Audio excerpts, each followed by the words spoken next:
Right now, I do want to take you out to some breaking news that we are following here at this hour as we stay international. Now, according to Fox's Trey Yingst, he says exclusive U.S. thwarted near catastrophic prison break of 6,000 ISIS fighters in Syria.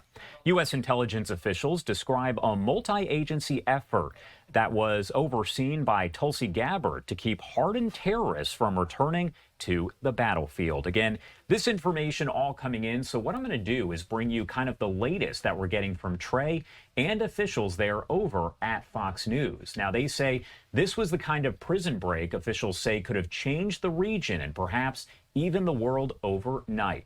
Nearly 6,000 ISIS detainees described by a senior U.S. intelligence official as, quote, the worst of the worst were being held in northern Syria as clashes and instability threatened the Kurdish-led Syrian Democratic Forces, the guards responsible for keeping the militants locked away and preventing a feared ISIS resurgence. U.S. officials believe that if the prisons collapsed in the chaos, the consequences would have been immediate. A senior intelligence official telling Fox News Digital, quote, if these 6,000 or so got out and returned to the battlefield, that would basically be the instant reconstruction of ISIS. Again, that is a quote there from Fox News Digital.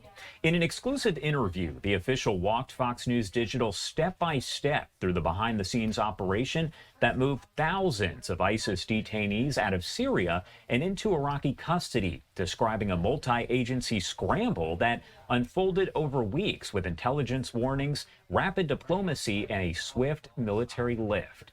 The risk, the official explained, had been building for months. In late October, Director of National Intelligence Tulsi Gabbard began to assess that Syria's transition could tip into disorder and create the conditions for some kind of catastrophic jailbreak. The ODNI sent representatives to Syria and Iraq at the time to begin early discussions with both the Democratic forces there and the Iraqi government about how to remove what the official repeatedly described as the most dangerous detainees before events overtook them. Those fears sharpened there early last month as fighting erupted in Aleppo and began spreading eastward. Time was running out to prevent any sort of catastrophe there. Again, this has all been thwarted now. That is according to officials there speaking with Fox News Digital and Fox's Trey Yingst.